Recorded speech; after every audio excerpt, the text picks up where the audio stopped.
Subscribe कीजिए हमारे educational channel को और बेल आइकन दबाइए सबसे पहले वीडियो पाने के लिए।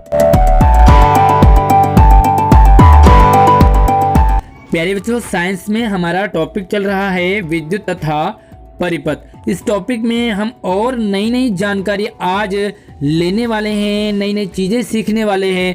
पूरी वीडियो को ध्यान से जरूर देखिए। 16 दिसंबर वर्कशीट नंबर 22 6 क्लास की साइंस में आज हम पढ़ने वाले हैं बहुत ही नई नई चीज़ें। स्वागत है आप सभी का आशीष सर की ऑनलाइन क्लास में। वीडियो को अभी लाइक कर दीजिए और अपने दोस्तों को भी अपने इसे ज़रूर शेयर करना है ताकि ये जानकारी वीडियो उन तक भी पहुंचे।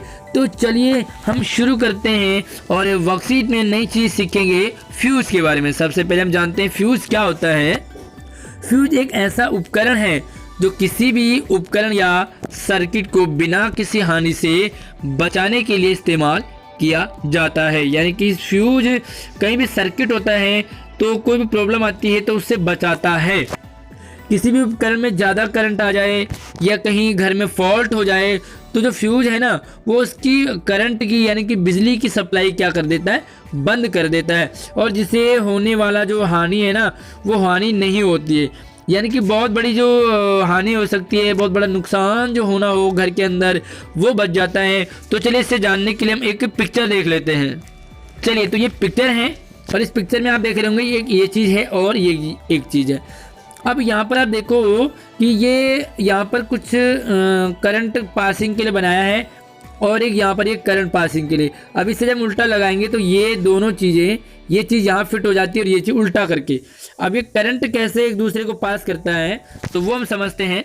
यहाँ पर देखेंगे आप कि एक छोटी सी पतली सी तार, बहुत पतली तार, वो यहाँ बांध करके और यहाँ बांध दी जाती है। यानी कि वो करंट यहाँ से यहाँ पास और कर देता है, उसके बाद से यहाँ लगाया जाता है। अब कभी किसी दिन या कभी गलती से करंट ज़्यादा होती जो ये तार यहाँ से ब्रेक हो जाता है, बहुत पतली तार होती है, या ये कहीं कि कहीं हमारे घर में शॉर्ट सर्किट हो जाता है तो ये तार जो यहाँ से ब्रेक हो जाती है और करंट को पास होने से बचा देती है, जिसके कारण कि बहुत बड़ा नुकसान अगर होने वाला हो वो बच जाता है। इसलिए फ्यूज का प्रयोग अपने घर में जरूर कीजिए। तो चलिए आगे देखते हैं कि एक फ्यूज बल्ब का मतलब है बल्ब के तंतु का खंडित होना। बल्ब का तंतु खंडित होने के कारण विद्युत यानी कि लाइट करंट सेल के टर्मिनलों के बीच विद्युत धारा का प्रवाह का परिपथ टूट जाता है। इसलिए फ्यूज बल्ब के तंतु से विद्युत धारा प्रभावित न होने के कारण यह दीप्तिमान नहीं होता, यानी कि बल्ब जलता नहीं है। क्यों? क्योंकि इनका जो तंतु है वो टूट जाता है और उसी बल्ब को कहते हैं हम, ये हमारा बल्ब जो है वो फ्यूज हो गया है। तो चलिए मैं दो पिक्चरें आपको दिखा देता हूँ। सबसे पहले तो हम ये जानते हैं कि इसमें से ये वाला फ्यूज है या ये वाला फ्यूज है। यस, तो मुझे ज़रूर कमेंट में बताना कि आप पहचान गए थे हमारा ये वाला जो बल्ब है वो फ्यूज है। और ये क्यों है? क्योंकि यहाँ से देखो, अगर हम इसकी बात करें तो ये करंट जो है ये टंगस्टन की तार कंप्लीट है यहाँ से और यहाँ तक। लेकिन इस वाले में देखेंगे कि ये यहाँ से इतना है, यहाँ और यहाँ से इतना है, यानी कि बीच में क्या हो गया, ये टूट गया। अब टूटने के कारण ये लाइट पास नहीं होकर पाता और ये बल्ब जो है वो जलता नहीं है, और ये वाला बल्ब जो है आपका वो जलता रहेगा। क्लियर है? अब आगे देखते हैं, एक एक्टिविटी करते हैं।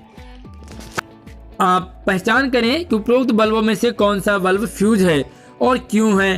तो हमने ऊपर तो देख लिया कि जो लेफ्ट साइड वाला बल्ब है वो फ्यूज है। आप ये लिखोगे कि बाईं तरफ वाला बल्ब हमारा फ्यूज है। अब क्यों है वो जान लेते हैं। क्यों? क्योंकि जो इनके जो तंतु है वो तंतु जो है वो आपस में जुड़ा नहीं है, बीच में ब्रेक हो गया, टूट गया है।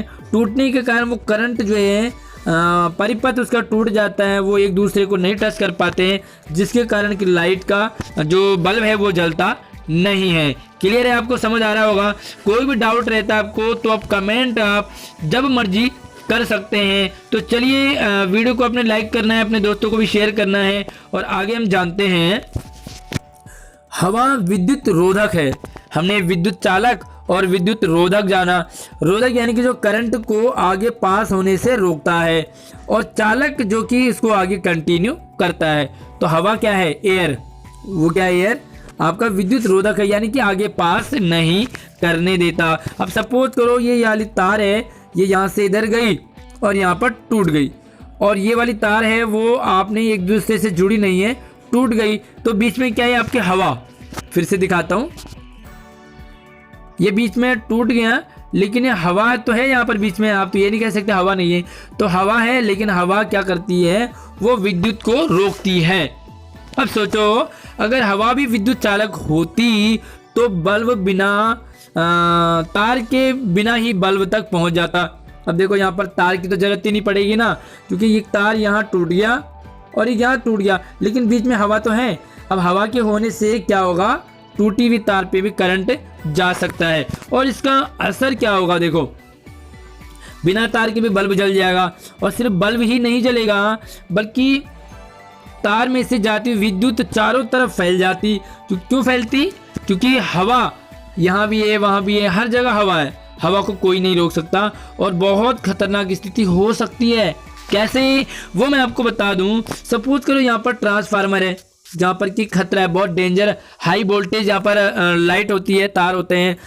अब आप यहाँ पर खड़े हो, ठीक है, बीच में क्या है आपके हवा तो है ना, अब यहाँ से ही ये हवा आपको पकड़ लेगा और आपको करंट लग जाता। अगर हवा विद्युत रोधक न होती, विद्युत चालक होती, और आपके बीच में और दूसरे इंसान के बीच में भी गैप है, लेकिन यहाँ भी हवा है, तो ये करंट आपको भी लगता है, दूसरे को भी लगता है, तीसरे को भी, चौथे को भी, और इस तरह से ये करंट जो है सब जगह फैल जाता।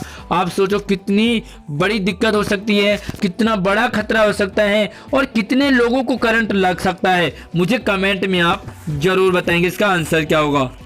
तो चलिए आगे सवाल है, ये आपके लिए कॉलम ए और एक कॉलम बी है, आपने इससे मिलान करना है।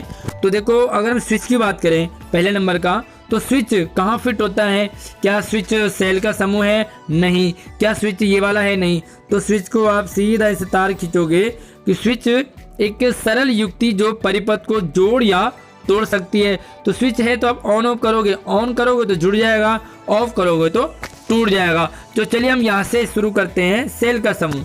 तो सेल का समूह क्या है, बैटरी, और बैटरी के आगे कौन सा नंबर है, 4, तो पहले वाले के आगे लिख दोगे आप 4। क्लियर है। अब दूसरा देखो आपके लिए वह उपकरण जो रासायनिक ऊर्जा को विद्युत में बदलता है, तो ये कौन सा है, 6 नंबर, तो इसके आगे लिख दोगे आप 6। इसी तरह से तीसरा देखो, अपने अंदर से विद्युत धारा को प्रभावित होने देता, तो अपने अंदर से विद्युत धारा प्रभावित होने देगा, वो आपका है चालक, तो इसके आगे लिख दोगे आप 5। इसी तरह से जो चालक प्रभावित नहीं होने देता तो वो विद्युत रोधक है, इसके आगे लिख दोगे 3। अब उसके बाद देखो विद्युत धारा के प्रवाह में दीप्तमान हो जाता है, तो ये रहेगा आपका फिलामेंट, जो कि आपका 2 नंबर है, और सबसे लास्ट वाले में हमने 1 नंबर तो पहले ही आपको बता दिया था। इस तरह से आप ये लाइन खींचोगे, इसमें ये वाली लाइन, 2 वाले में ये वाली लाइन, ये 3 4, इस तरह से बहुत सारी लाइनें होंगी, लेकिन आपने इस तरह से आपका अपना उत्तर लिखना है, तो ये आपका आंसर बिल्कुल सही हो जाएगा। तो चलिए अब हम विद्युत जो चिन्ह हैं उनको समझते हैं। निम्नांकित के चिन्ह बनाइए। तो सेल का क्या चिन्ह होता है, बैटरी का, बल्ब का, स्विच ऑन और स्विच ऑफ का। तो चलिए मैं इसके लिए पिक्चर दिखा देता हूँ आपको। तो देखो पहला था हमारा सेल, तो सेल क्या है हमारा, वो उसका निशान कुछ इस तरह से होता है, यहाँ ये प्लस साइन है और ये माइनस है, यानी कि एक लाइन इधर से जा रही है और दूसरी लाइन इधर से जा रही है, तो एक वाली लाइन जो प्लस वाली है वो बड़ी वाली होगी। तो ये हमारा सेल में आप किस तरह से बनाओगे, इस तरह से, ठीक है। उसके बाद देखो आपके पास जो दूसरा है वो है बैटरी। तो बैटरी क्या है, ये बैटरी है। अब देखो यहाँ पर 1 2 सेल है, तो जहाँ पे बहुत सारे सेल होंगे वो बैटरी, तो बैटरी को आपको इस तरह से बनाना है। तीसरा है आपका बल्ब। तो बल्ब को कैसे बनाते हैं, देखो आपने एक लाइन खींची और इसे एम टाइप का बना दिया, ठीक है, और उससे ऐसे गोल कर दिया, तो ये आपका बल्ब बन गया। उसके बाद आपके पास स्विच ऑन, तो स्विच ऑन की स्थिति में आपका ये रहेगा, है ना, तो यानी कि यहाँ से करंट गया और यहाँ पास हो गया, तो ये आपका ऑन है। और अब हम ऑफ की स्थिति में जानते हैं, तो स्विच ऑफ की स्थिति में क्या होगा, यहाँ से करंट तो जा रहा है लेकिन यहाँ पर नहीं बल्कि कट हो गया। तो उम्मीद करूंगा आपको ये वीडियो समझ आई होगी। वीडियो को लाइक कीजिए, अपने सभी दोस्तों को शेयर कीजिए, और कोई डाउट रहता है तो उसके लिए आप हमें कमेंट कर सकते हैं। अगली वीडियो में मिलते हैं, धन्यवाद।